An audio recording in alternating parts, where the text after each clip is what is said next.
This evening I want to discuss with you how we can translate this pro-democracy movement into a national security strategy that will enable us to regain a sense of courage about who we are, a sense of forthrightness in the world, that will provide real security here at home and reconnect us with the world community, because trust is not simply the trust that exists between a nation and its polity, but trust among nations, which is essential to holding up the world. I'm speaking of a security doctrine that I call strength through peace.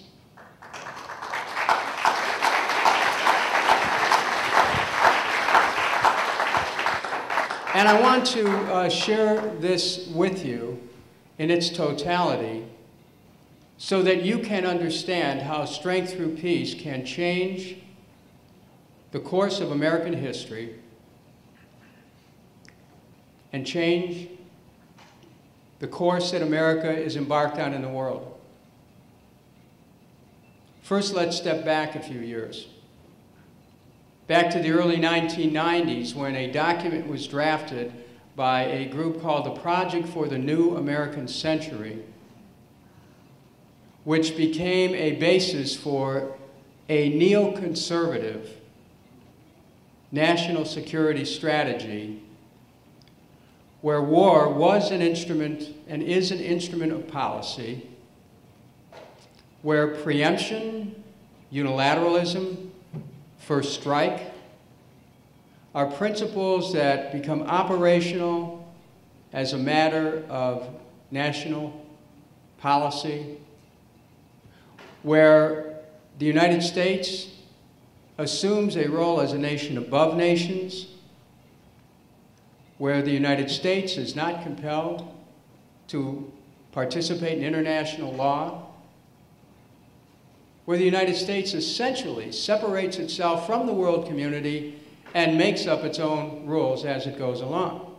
No adherence to the UN Declaration of Human Rights, no adherence to the UN Charter, no adherence to the International Criminal Court, no adherence to an entire architecture of laws that have been passed in order to create the possibility of the nations of the world working together. This doctrine of the neoconservatives is called peace through strength.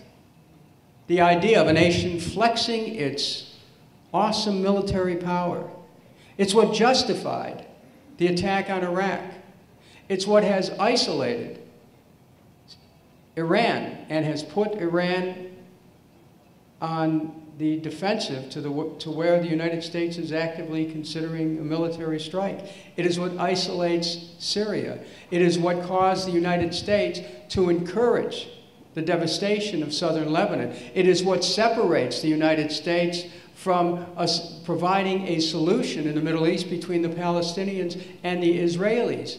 This peace through strength is really a means for America to withdraw from its moral leadership and to simply rely on military might to recast the world in an image that is dark and fearsome, counterproductive, immoral, illegal, not in tune with human rhythms, not in tune with our hearts, not in tune with our highest aspirations, which would lead us down a path of confrontation with other nations. It has proven, this doctrine, to have been not only counterproductive, but it has proven to be dead wrong, and it is time for a new national security doctrine which offers hope, which works in the real world, which upholds peace, and strength through peace is that doctrine. Now, How would it work and what would it look like? Let me share it with you. It begins with open dialogue between leaders, direct engagement, eye to eye, heart to heart. For the life of me, I can't understand how anyone believes that we can achieve peace with another country if our leaders are not prepared to go and speak to the leaders of that other country. There cannot be preconditions for discussion. We have to be ready to talk.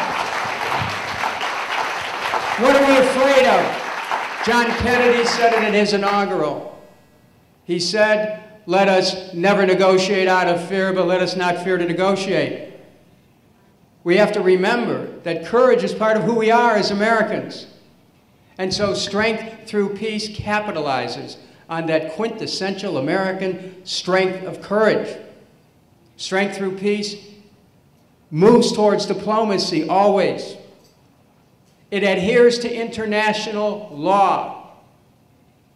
Under this doctrine, the United States will join the International Criminal Court because none of our leaders can be above international law.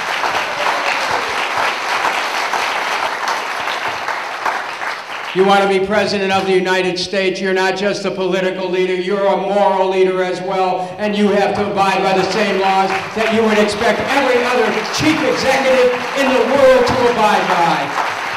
That's what lifts America up. Strength through peace.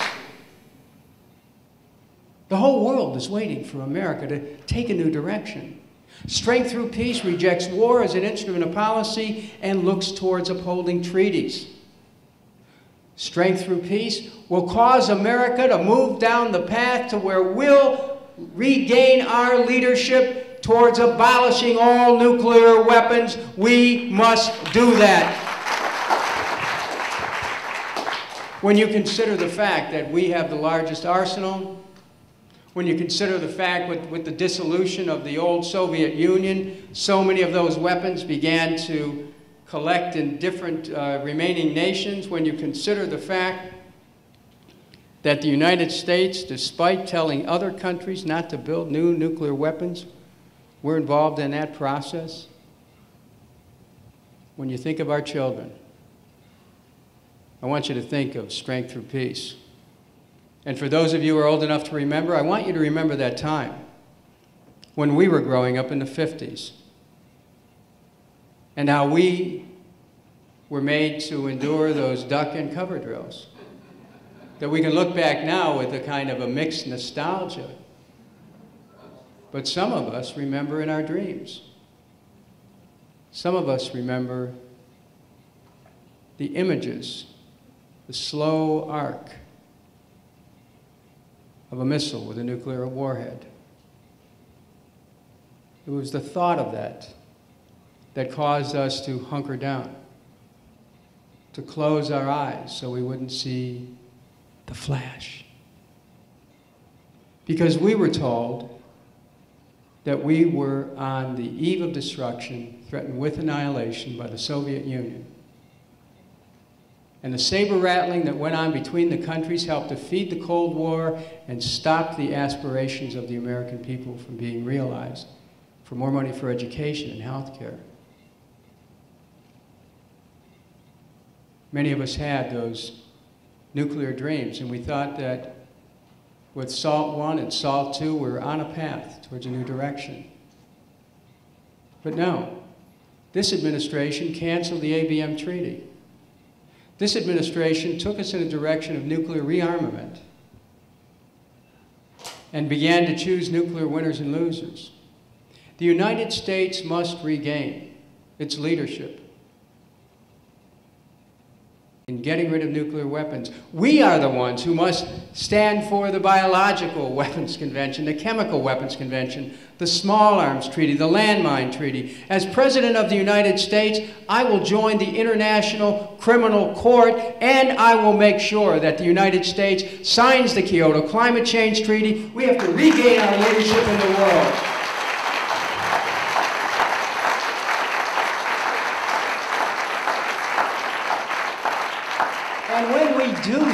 we go in a direction of strength through peace, we start to have the peace dividend. Think of these numbers. $500 billion a year in our budget goes for the Pentagon.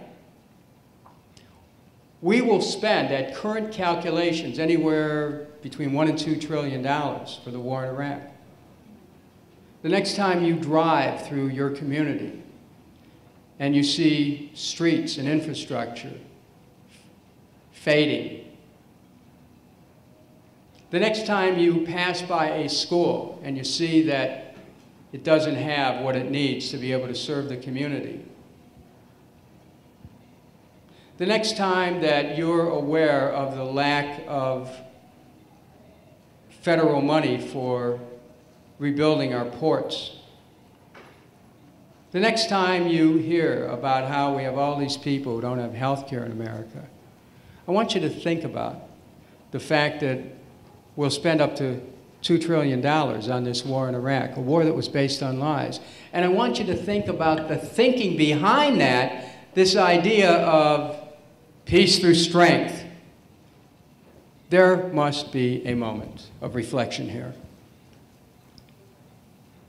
After 9/11, America had the opportunity to use that tragedy to unite the world community in the cause of human security. Instead, the administration took us on a path that divided us from the world community. Strength through peace is the doctrine that will reunite us with the world and take us in a direction of true security, which can only come through international cooperation. That's the path that America must take.